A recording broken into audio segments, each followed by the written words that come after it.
Tervist! Minu sporditeel on väga suurt rolli mänginud see, mis on olnud minu toidulaual. Kui ma meenutan oma lapsepõlve, siis ma arvan, et minu toidulauda siis sisaldas kõik see, mis siis Mäegis elas, kasvas kuskil sellises 5 kilomeetri raadiuses meie kodukandi ümbruses.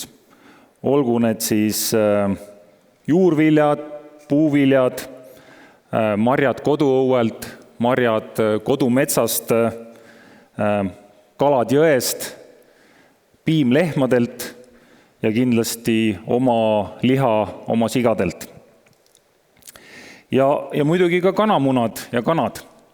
Et 2 märksõna siis õnneliku kanamunad ja mustikalörr olid võib-olla selles mõttes 2 sellist supertoitu ja ühtepidi ka üks metafoor, mis aitas suuri tulemusi spordis teha. Õnneliku kana metafoor sündis meil siis mingil hetkel, kui me olime oma tiimiga, Tiim 75+-iga omajagu juba katsetanud, olime jõudnud suure spordi lävele, aga oli suur küsimus, et kuidas saada esimeseks. Ja Raul, kes on siis Raul Rebane, minu suur mentor ja tiimijuht, leidis tol ajal siis Balti jaama turult sellised munad, nagu siis, mille nimi oli kohe täitsa leti peal kirjas, õnneliku kanamunad. Tänapäeval on päris tavapärane see, et me leiame poest siis erinevaid, ma ei tea, õrrekanad ja vabakasvatuskanad, munad, aga tol ajal, see oli aasta selline eelmise sajandi lõpp, siis sellised vabakasvatuskanamunad ei olnud võib-olla siis kõige tavapärasem toode, aga millest need munad erinesid? Need olid selles mõttes sellised hästi suured, nad olid reeglina 2 rebuga ja need rebud olid hästi kollased. Ja Raul siis uuris ka müüjalt, et kuule, et millest siis selline nimi? Eks siis mees oli ka selline hea müügimees ja ütles, et aga mõtle ise, et mis teeb ühe kana õnnelikuks. Et selge see, et kui ta saab vabas talupidamises ringi siblida, otsida ussikesi, olla selles mõttes täiesti survevaba, et nagu siin Marko ütles, et aastaks 2050 on eeldus, et siis üks kana toodab 350 muna, et kui sul tegelikult seda survet ei ole ja sa naudid protsessi, oled oma mõtetes täiesti selles mõttes zen, siis tulebki selline õnnelik ja väga maitsev muna. Kindlasti see tähendab seda, et sa oled protsessi käigus valla sellistele positiivsetele emotsioonidele. Ja ma arvan, kui te mõtlete oma tegemistele, siis mida iganes te teete, kui te olete selle tegemise käigus heas tujus, õnnelik, siis igal juhul see protsess on efektiivsem, see töö, mida te teete, on efektiivsem ja tänu sellele tuleb ka parem tulemus. Mustikalörr. Ma ei tea, kui paljud teist oskavad üldse pakkuda, mis asi on üks mustikalörr. Minu kodukandis Vigalas oli mustikalörr selline päris tavapärane söök suvel. Nimelt mustikalörr on siis selline purustatud mustikad suhkruga, piima peale ja siis võisaia kõrvale. Ja see oli, ma arvan, minu selline lapsepõlve suvede põhitoit. Seda ma võisin süüa hommikuks, lõunaks, õhtuks ja see mulle hirmsasti meeldis. Jah, ühtepidi kindlasti, kes teavad, siis mustikad on selles mõttes selline supertoit, et seal on päris palju erinevaid olulisi vitamiine, mida paljustes teistes asjades ei ole.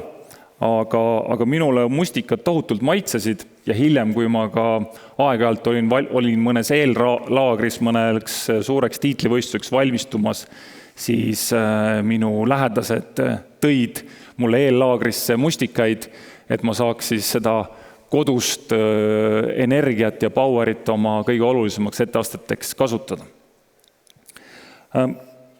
Aastaks 2050 on prognoositav meie siis kogu maakera elanikkonna arv 10 miljardit, mis tähendab seda, et toidu kättesaadavus, kvaliteetse toidu kättesaadavus on päris suur väljakutse. Samas ma arvan, et me Eestis oleme elanud päris palju selliselt, et me oleme saanud ise hakkama. Ja üha rohkem tõstab pead selline väike farmindus, et kellel on omad kanad, kellel on omad väiksed taimed. Ja kui tõesti 25 aastat tagasi müüdi Balti jaamaturul õnneliku kana munasid, siis kuidagi on nii läinud, et tänasel hetkel on minu isal 34 kana. Ja mul tunne, et selle 34 kana hulgas on vähemalt üks väga õnnelik kana. Nimelt tema muneb tänasel hetkel munasid, mis on siis kuskil 90 grammi rasked, samamoodi 2 rebuga ja hästi kollase rebuga. Ja need munad on saanud minu lähikondlaste seas väga populaarseks. Et inimesed, kes on siis proovinud tavamune, mida poest võib-olla saab ja neid mune, siis väga selgelt tunnetavad vahet. Mihkel Silmer, meie hea kunagine minu toitumisnõustaja, on öelnud, et tegelikult muna on üks väga võimas valguallikas. Ja muna tarbimine igapäevaselt tegelikult on väga-väga kasulik. Ja sellest tulenevalt kindlasti ka üks minu väga selge väljakutse või selline üleskutse kõigil inimestel on see, et kindlasti üks tähtsus on sellel toidu kvaliteedil, aga teisel on ka see, et valmistame rohkem toitu ise. Et eelmisel nädalal käis siin Eestis üks Ungari professor, kes on pikalt olnud siis Synlabi juhtiv professor. Ja kui ma küsisin tema käest, et mis on selline väga lihtne soovitus, kuidas siis noorte arengut selliselt mõjutada, et nendest kasvaksid tublid, tugevad noored inimesed, siis tema üks selline väga lihtne rusikareegel oli see, et vähendada siis selliste poolfabrikaatide tarbimine. Et võimalikult palju sellist lihtsat toitu, mida on tehtud ise kodus. Jah, ma saan aru, et elu on väga kiire ja väga tihti meil ei ole aega selleks, et seda toitu ise teha. Aga mina näen küll kodus seda, et kui ma teen lapsele omletti, siis ta on väga tänulik ja kui tal on siis valida näiteks, et mida ta siis täna hommikuks tarbib, et on see näiteks võileivad, on see mingisugused krõbuskid või omlett, siis väga tihti ta ütleb, et issi, et ma tahan omletti. Ja ma arvan, et see on selles mõttes üks selline väga suur väärtus, et kui me korra päevas suudame leida selle ühe ajahetke, kus me siis perega võib-olla söögilaua ümber saame kokku, ja miks mitte siis alustada seda päeva selliselt, et me tegelikult teeme koos ühe kiire hommikueine ja tarbime häid kodumaiseid tooteid. Ma arvan, et ükski tehnoloogia selles mõttes ei toimi ilma siis terve ja viljaka mullata, mis kindlasti on üks meie väärtusi. Tulles need samade kanade juurde, siis kui me räägime sellisest ringmajandusest, siis ühtepidi kanad söövad kõike, kanad annavad meil häid mune ja tegelikult kanade sõnnik on ka väga väärtuslik siis selline naturaalne väetis, mis tegelikult väga paljude teiste taimede kasvuks on väga-väga kasulik. Nii et minu väga selge selles mõttes väljakutse või üleskutse kõigil on see, et väärtustame seda kodus toitu,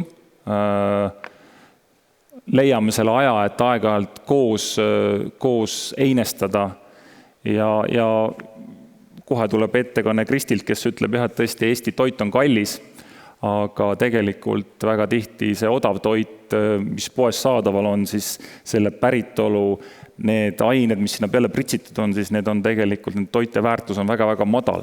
Nii et selles mõttes üritame seda vältida. Ja lõpetuseks ma tegelikult tahaks seda öelda, et tunneme huvi selle vastu, mida me siis oma toidulaual kasutame, kas need marjad meie hommikusmuutis, kus need pärit on, kas need omletis kasutatud munad on õnneliku kana munad Ja ma arvan, hästi paslik oleks lõpetada sellega, et Mihkel Silmer on kunagi öelnud, et kui sa pidevalt tarbid sõnnikut, siis sa muutud ise ka sõnnikuks. Nii et toetame Eesti toitu. Aitäh!